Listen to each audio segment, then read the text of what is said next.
realtor and licensed person, not a realtor, but an escrow in cars, not drinking coffee.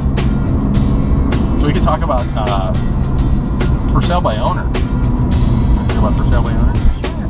How about the dangers of for sale by owner? Okay. What are some of the things you run into for sale by owner? So you've got people. What's the main reason you think people want to do for sale by owner? To save money. You think?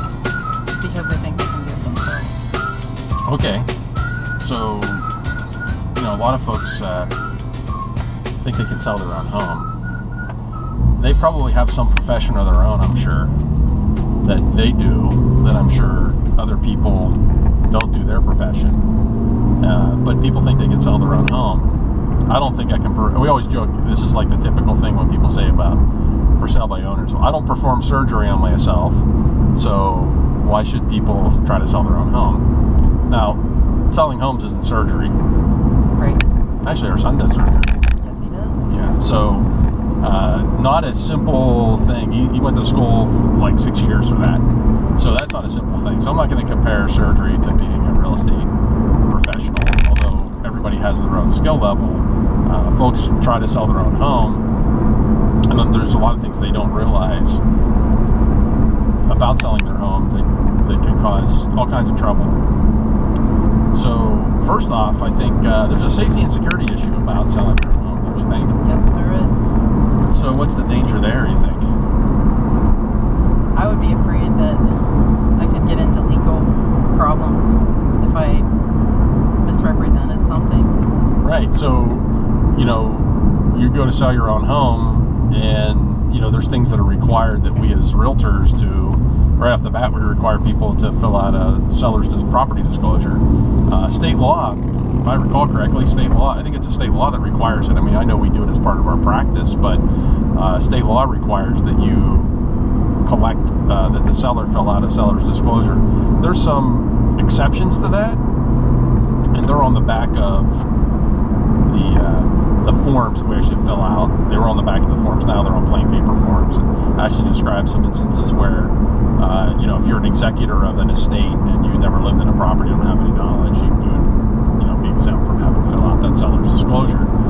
But you think about it. So somebody's selling their home by owner. Is there a reason why they're doing that? Is there a disclosure? Are they concerned that if they used a realtor that they might not, or they might have to disclose certain things that They want to try to hide something. that's a possibility, for sale by owner. I mean, they're trying to save commission. I get that. I mean, hey, like anybody else, we like to save money, right? But they could be, when they show the house, overlook certain things they don't want someone else to see. Right. So a realtor that is out there representing you as a buyer is going to point out things that might be deficiencies in the property. Now, we as realtors can't say, oh, that's a leaky roof and that's going to cost you $5,000, but we can say, my favorite phrase, you ought to have that checked, right? Right. So that'd be a good idea. So that's one of the first things. So there's some safety and security issues and some disclosure issues around selling your own home. I think if you're going to sell your own home, you're opening yourself up to some danger, because you're going to let complete strangers into your home, Right. that you don't know and haven't been vetted in any way by a realtor. Right. So let's think about that. So you advertise your house for sale by owner. Someone calls and says, oh, it's a perfect house, exactly what I wanted to see. Can I come over and take a look? And you open up your home and let a stranger into your home, and you're there. And what if something bad happens? Yeah. We could just run the whole gambit of things that could go wrong there. There could be crazy people who target. Yeah. For sale by owner people. Yeah. So that could be bad. Or they could come in pairs and one walk off to another room when you're showing someone. Oh yeah, that's a good example. So you could have somebody who they distract one. Maybe it's just you by yourself showing your home, and two people come, and one stays with you, and the other's wandering through the house. Yes. So that could be that's a perfect example of a safety and security issue around selling your own home. So one of the big advantages then of having a realtor is that you have somebody, a trusted professional who's should have screened and very likely screened the potential buyer, and they know that who they are, and they hopefully know, they should have screened them for financing and know that they can afford a home like yours that you've let in. So I think that's a huge component that's overlooked in the for sale by owner transaction, is that, we as real estate agents, I think a lot of times we talk about real estate agents have the buyer, and I think more to the point is we're working with a buyer and we vetted the buyer for the fact that they can afford this home and they're in the market for that. So that's a safety and security issue there. Right. I think that's right off the bat. What else for sale by owner, you think?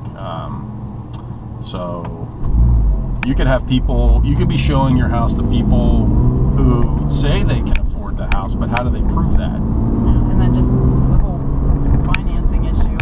I'm not sure that if you were a for sale by owner, you wouldn't know how to go about the whole financing piece. The whole financing part of it. Right. So take for example a Perry Wellington agent who's working with a potential buyer should have that potential buyer already pre-screened. It's possible they've even pre-screened them with our own mortgage company. Not required, of course, but they could be using our own mortgage company, Circuit Mortgage, and know right off the bat this person's able to buy because we know that they can afford it and they can get the financing for your house. So that's a big plus to have one of our agents at Perry Wellington, come in, making sure. And again, any realtor should be doing that too. But it's just a good example of now you've got a valid buyer looking at your home. Now, if you're for sale by owner and someone calls and says, "Hey, I'm looking to show my home," here's a tip for you if you're going to go for sale by owner, is you say, "Are you pre-qualified?" And by the way, could you email me or fax me or send me a copy of that pre-qualification letter from the bank prior to me showing you the home? I think, however, what might happen a lot of times is the for sale by owner is excited and just shows the home and will show the home to people that aren't pre-qualified in their eagerness to sell their home, which who isn't eager to sell their home? So that's another piece. So there's that financing piece that is overlooked. The other paperwork. Okay, that's another. Yeah, you got some good ideas here. The paperwork is another piece. So where's your paperwork coming from? Now, you could have gone out to one of these for sale by owner.com, .net, .org, for sale, homes, whatever, and they're going to have some forms that you can buy.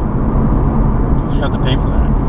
Matter of fact, you get your house, we'll talk about the marketing angle of this too, but you have to buy those forms in order to use them in many cases. And you have to know how to fill them out. That's probably a bigger issue. That would be the hardest part. No, let's face it, how many houses does a typical person sell in their lifetime?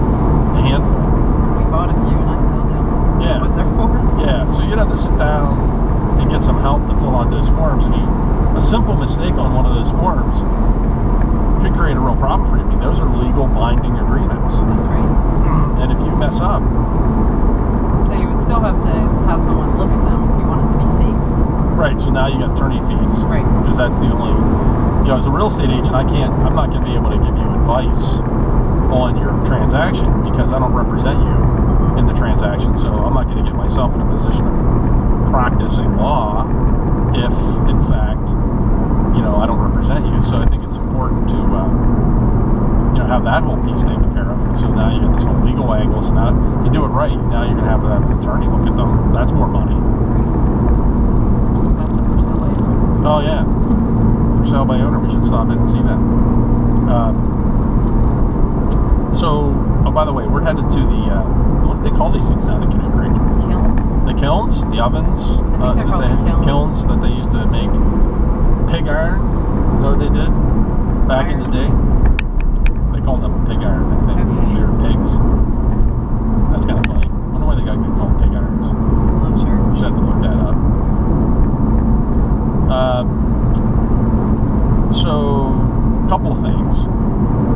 Okay, so we were talking about filling out the forms. So you got to know how to do that. Hope that goes good for you for sale by owner. Right. Then we didn't even talk about how you can find this buyer. We got to get back to the marketing piece of this thing. That's true. So if you live along a busy road, you got a big advantage. You could put a sign out, and maybe people stop by and buy your house. that could be a plus for you. So maybe if you're in a heavily trafficked area, or hey, if you're in a real hot area that people are looking to buy into, and houses are flying off the market. We've even seen it where people have a house for sale beside them, and they decide to list their house because they're actually leveraging all the marketing they're a free rider, right? Yeah. They're leveraging the marketing of the agent that is marketing the home next door. So there might be an open house, Right. signage, people coming by. So I see that sometimes. You'll see a for sale by owner pop up right beside a house we're marketing. We call that a free rider, right? Because they're picking up all of our marketing efforts for nothing.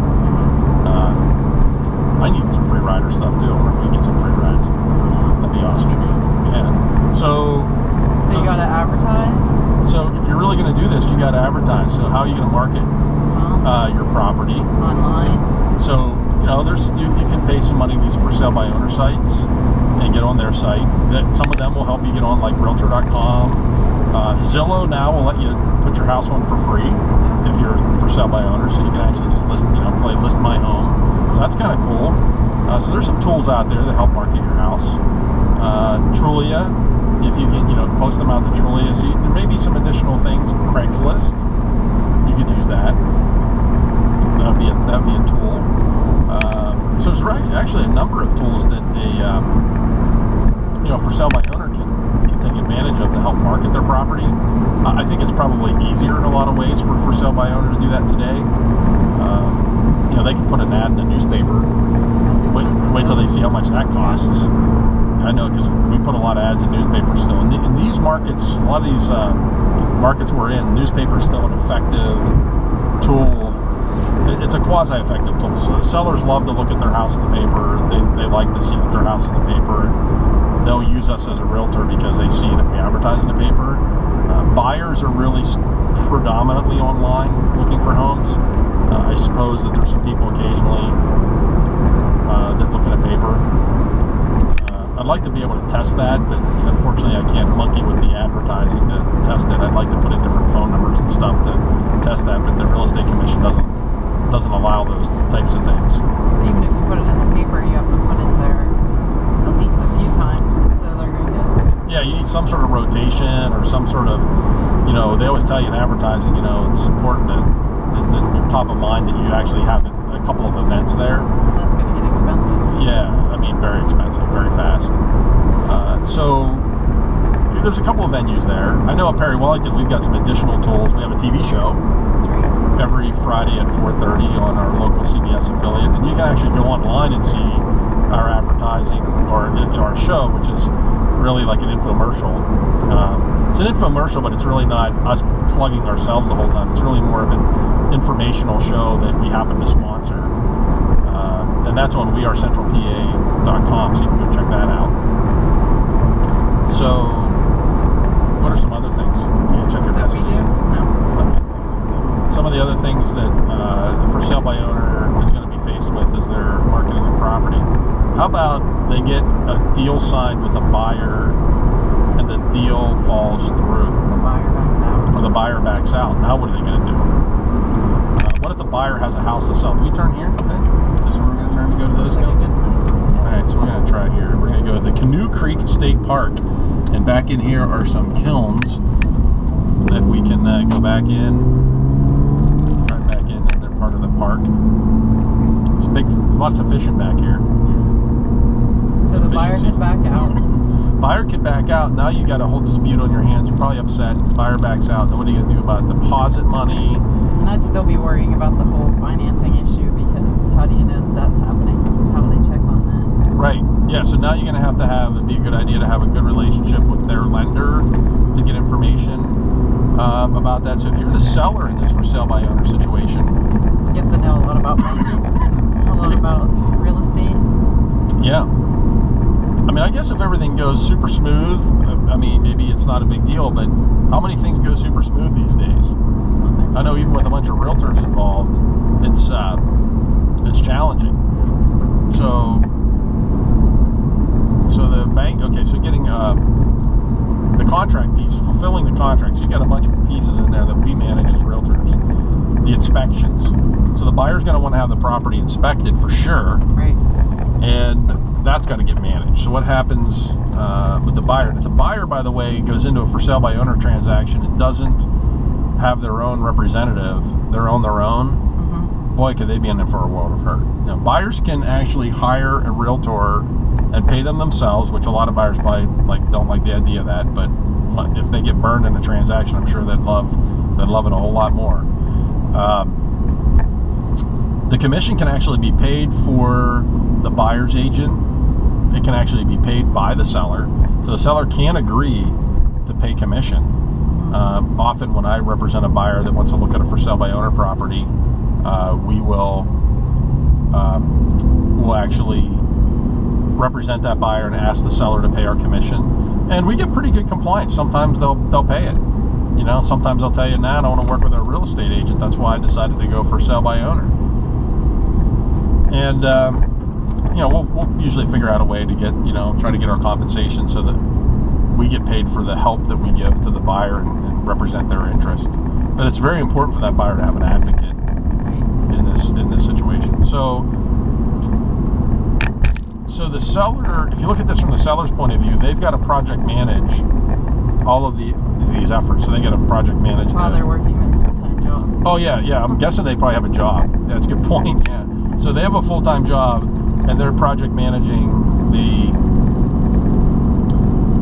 all of these events. So inspections, and if something goes wrong with the inspection, the buyer should, again, if the buyer's represented by a realtor, the buyer's going to have forms that's going to say, hey, we need these things repaired.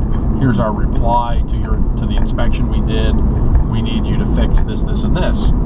And if you don't, then we're going to back out, or whatever we're going to do. And so this again gets back to, if you're not represented by a realtor, or somebody that's knowledgeable in these transactions, you're going to be really out of luck, because you're not going to have anybody, as a buyer.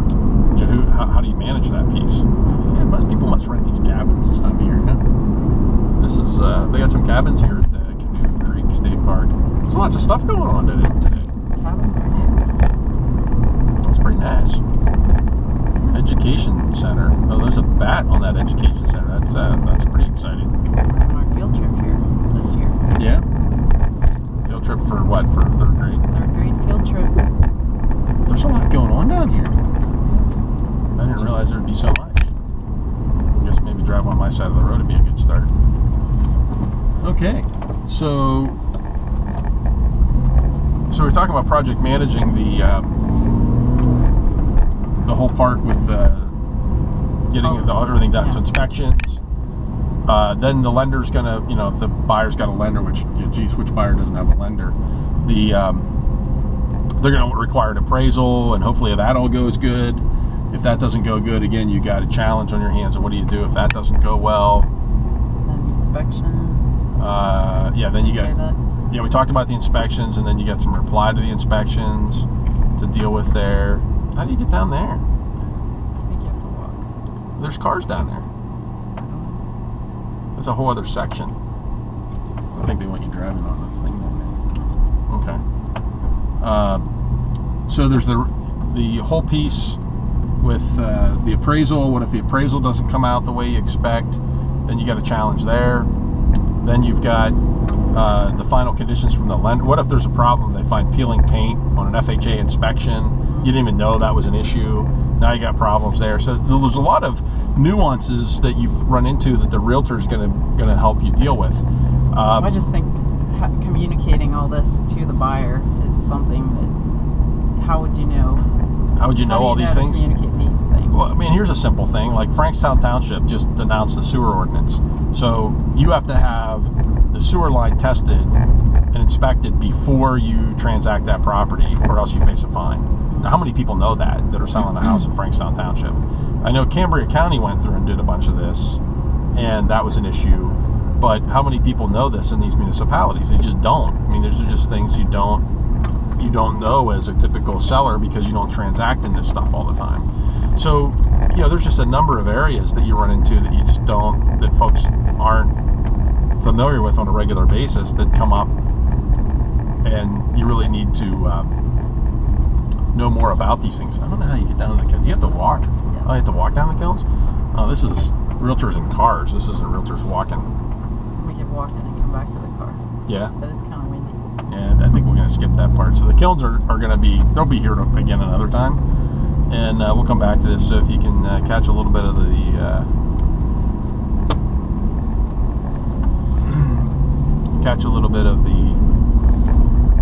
behind us in the camera, see the back, the lake. Looks like a nice windy day. Be a good sailing day. I don't ever see anybody sailing on that lake. We'll have to go up to the Prince Galitzin State Park one of these trips. That's a good idea. That would be a good visit. All right, so a lot of issues here at this for sale by owner. But hey, for sale by owner, you're going to save some money. But how much are you saving versus how much risk are you adopting? Are you taking on as a result of the money you save? Could you make a mistake? I'll give you an example horror story. We had somebody who was under contract. They had written their own contract with as a for sale by owner. Somebody had put their house under contract, and the seller and buyer had negotiated, and the seller, as part of this, had agreed to pay all of the buyer's closing costs. That's what they wrote into the contract. The seller had no idea the extent to which the buyer closing costs would amount. How would they even know closing costs? Where would you figure that out? So that's the problem. So I think the seller had a notion of they were like $1,000 or $2,000. Now this was a $200,000 house, and you go down that way. Right, drop down this way.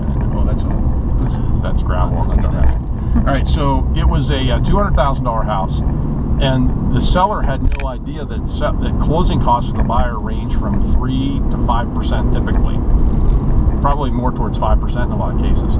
That's $10,000 on a $200,000 house. The seller thought it was going to be like $2,000 is what they thought they were agreeing to, and we got involved because the seller was looking to purchase another house, and they talked to us about buying. They were actually looking at another house and buying, and they had their house under contract with this buyer. The good news, it had a sale and settlement contingency on it. That was the only. The buyer had a property to sell before they could close. They actually did not have a sale and settlement contingency.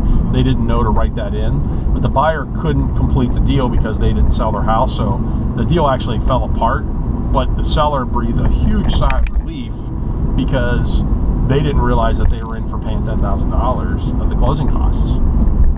That's a lot of money. Sure is. And they didn't realize that that's what they were doing when they had agreed to it.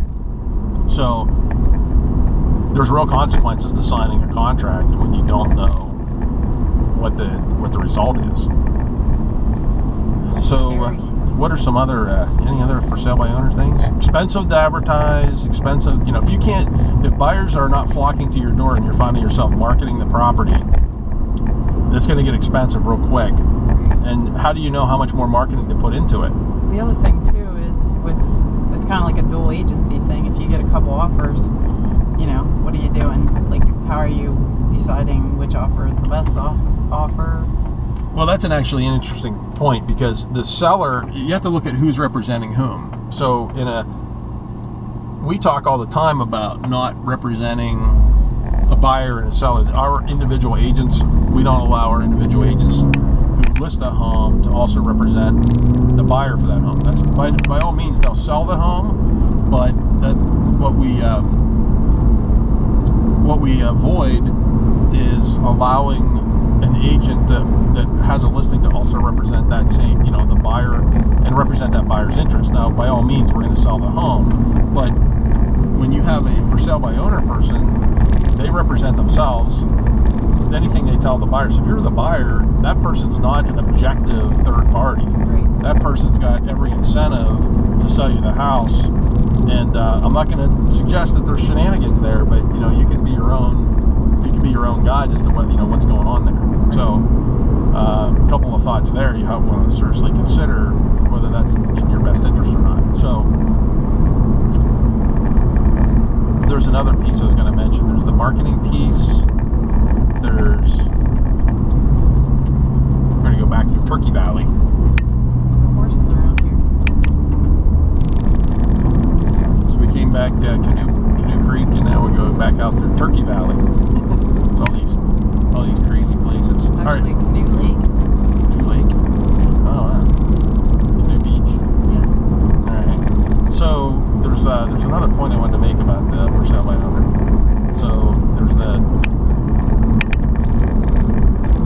pricing.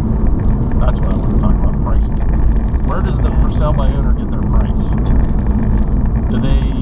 So I think it's a little easier for them now than it's been, because realtors are no longer the gatekeepers of all the information. I think as much as we'd like, we've enjoyed that for years. The information's out there, so the sellers can now go on different websites and find information about pricing. So they can look at, what have other houses sold in my neighborhood for? What have, what are comps, right? The comparable market analysis, or what are comparable sold properties. Right. They can see what else is available for those prices. That's a lot more available to them than ever before. So I think from that standpoint, that's a big advantage from a pricing standpoint. But what those websites don't know, when they come up with a Zestimate or something like that, they don't know that the house down the street that sold had granite countertops and had refurbished bathroom, and maybe your house doesn't. Yeah. So when they're, so the sellers are going to gravitate towards, oh, I think my house is worth this much because that house down there sold for this. The agents are going to know firsthand because they've been in all those houses. And so that local, very definitive knowledge, that local deep knowledge is really worthwhile in pricing your home, that a lot of folks don't have when they're just going out looking on a website. So you're saying they're going to price it the way they feel it's priced right, but they also want to try to make some money on it too. Well, let's face it. If I'm looking online and I see the neighbor sold their house for $190,000, I'm like, well, I want $190 because I think my house is, as good or better than their house. Right. But I don't know. Maybe I don't know what's in their house, and the website says $190, and maybe my house is only worth $175. But I'm excited about that $190 because that's what I'd love to get more. And then I start marketing my house online as a for sale by owner, try to get my best deal, and then what do I find? I find that nobody buys the house. I get no traction, and I wonder what's wrong. Then you have to go around and decide whether or not you're going to reduce your price. Right. Then you have to go and advertise again. And what maybe the problem is, maybe the realtor could have gotten you a better deal, but you don't know that because you haven't exposed your house to the most people and to the agents who are working with buyers. The agents are out there working with buyers, and if it's on the multiple listing service, realtors have an ethical obligation as part of their code of conduct and code of ethics. They have an ethical obligation to show every house that's on the MLS that meets the requirements of the buyer. So the buyer says, I want a 3-bedroom, 2-bath house in a particular school district and a particular price point. The realtors are duty bound. They are ethically required to show those houses that are on the MLS. Right. But if it's a for sale by owner, there's no ethical responsibility for them to show. So they can turn someone down. So now there's a weird twist with that. If the buyer says, I want to see that house, and it's a for sale by owner, regardless of compensation, the agent has to show that house. They're ethically bound, and they're also bound by the Real Estate Commission laws that say that you have to represent your buyer. And if that's what they want to see, then that's what you got to do. Right. But on the flip side, if it's a for sale by owner that the agent knows about and the client hasn't asked to see it, agent's not obligated in any way to show that house. Do you feel like a buyer is probably a little bit leery about looking at for sale by owners? Well, there's two sides to that. I think some buyers are leery because, like, why didn't they list it with an agent? But they also think, well, hey, they're trying to save money, so maybe there's some money to be saved for me. So I think some people look at it as maybe I can find a deal where maybe there wasn't a deal before. Right. So I think, okay, take advantage of a deal. But, the downside to that, with what we did with the 4.5% is, we've made it as pretty doggone inexpensive to list a home and sell a home through Perry Wellington. One of the things we did with the 4.5% was try to become the for sale by owner killer, right? The FSBO killer. Right. And meaning that we thought if we got really aggressive on the compensation and didn't charge as much as what we've seen in the past, like 6 or 7%, that people would say, hey, that's for me, I get it. I'm not a pro at selling my house. I'll just turn it over to the pros, but I don't have to pay, these exorbitant rates to do it. I think it sounds like a really good deal. Well, I think you're biased. Look at what it saves. Yes. But I think we're biased because we're doing this. But I was joking in yesterday's podcast about the Blue Knob Auto being the Perry Wellington of car sales. Instead of, we always joke about us being a Blue Knob Auto of house sales. Yeah. So. Good one. Yeah, we were joking around about that. But it's the same kind of concept. You know, we thought if we could do more volume, more sales, and have lower overhead, that there'd be this big advantage not having to, folks would have to pay as much. And I think that's worked out pretty well. People seem to be pretty excited about that.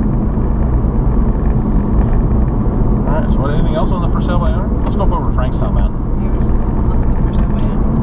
Yeah, I actually know that for sale by owner. No. Yeah, you want to avoid that guy. Then let's not. Oh, I know who he is. Yeah, we know who that guy is. Yeah. There's been stories. So let's tell a story about that guy. We're not gonna name names. No. Or initials, but so some people play a game where they put their house on the market themselves, and then they go and list it with an agent, and then they change their mind and pull their listing or withdraw their listing off the market. You know, what's happening there a lot of times is they haven't sold their house for sale by owner, so then they let the agent spin up all their marketing effort and start advertising it and getting some activity going, and then they've changed their mind, they want to take it off the market after you've spent all the marketing, what I call the marketing juice, on trying to sell the property, and then they withdraw it. They've changed their mind. Well, what they're doing basically is letting you spend all your marketing money, and then within a couple of weeks it's like, oh, pull it off the market, but they're still, and then they go back to for sale by owner. Right. They changed their mind again, and now it's for sale by owner. So what they've done is leveraged, newspaper advertising, TV, internet, and brought leads, particularly for houses like that one that are in remote locations. So people start driving by in a remote location, and then the seller just happens to go out and get the mail while people are driving by. Hey, I can show you my house, and so you see kind of shenanigans like that where. And the good news is there's very few people that do that type of thing, but they're out there. So I appreciate that people want to save a buck, but you want to be ethical about the efforts and pay people for their efforts. If the people are out there getting you a buyer for your house, for crying out loud, let's pay the people. Yeah, the agent spends a lot of time and effort on that.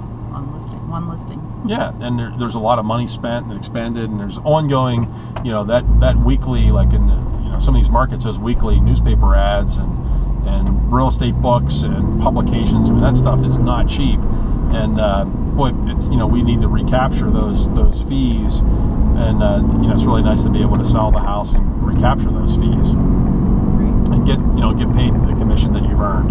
So.